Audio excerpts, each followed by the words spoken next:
Today we're going to be testing out the Spigen Glastr Easy Fit tempered glass screen protector for the brand new Google Pixel Fold. Now typically in the past I've had a lot of good experiences with Spigen's tempered glass screen protector.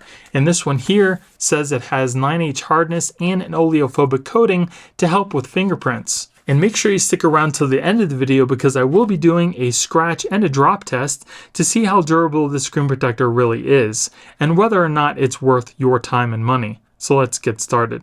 So this does come with 2 screen protectors and an installation packet that includes a squeegee. So as always, before we begin, you want to make sure you thoroughly clean off your screen with the alcohol wipe, then dry it off and remove any dust that you might see.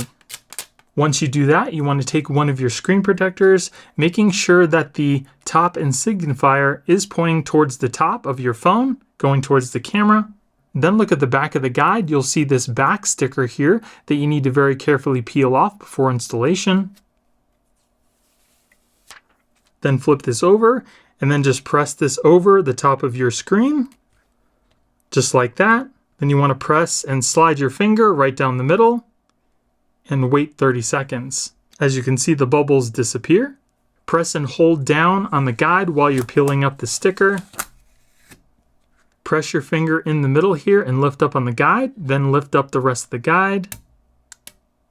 And then peel up the top protective layer very carefully. If you see any remaining bubbles, you can use the squeegee to get them out.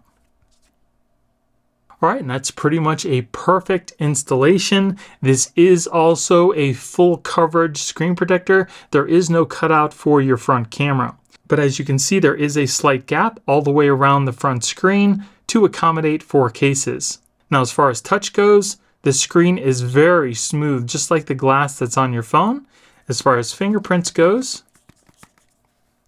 it does pick up some fingerprints, but it's not bad at all. You can simply just wipe those away with minimal effort.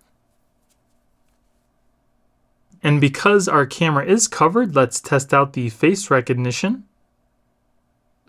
No problems there. As you can see, it's nice and clear. There's no problems with touch whatsoever. The edges of the glass are also rounded off, so when you run your finger over them, they're nice and smooth. Now let's test out the case. This is a Spigen Thin Fit. It seems to fit the case perfectly.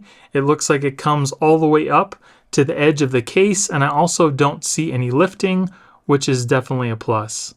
Now, just because it works with this case doesn't mean it's going to work with all cases. The only way you're going to know is to use it with the case that you have, because all cases are not created equal. Let's move on to the drop test. Now let's test out the camera. I don't see any issues with the camera. Everything looks nice and clear, so you shouldn't have any problems there either. We're going to be dropping a 2.4 ounce steel metal ball at a height of about 2 feet. If the screen protector doesn't crack, we'll move it up foot by foot until it eventually cracks. All right, we're starting off at 2 feet. Now we're moving on to 3 feet. 4 feet.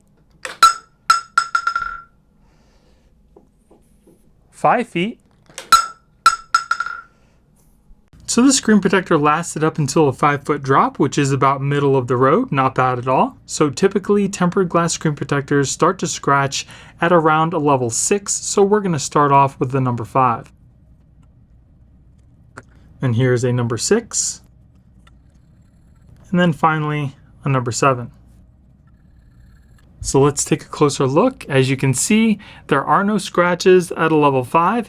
They're very light at a level 6 and a little deeper at a level 7. So scratch resistance seems to be a little better than normal.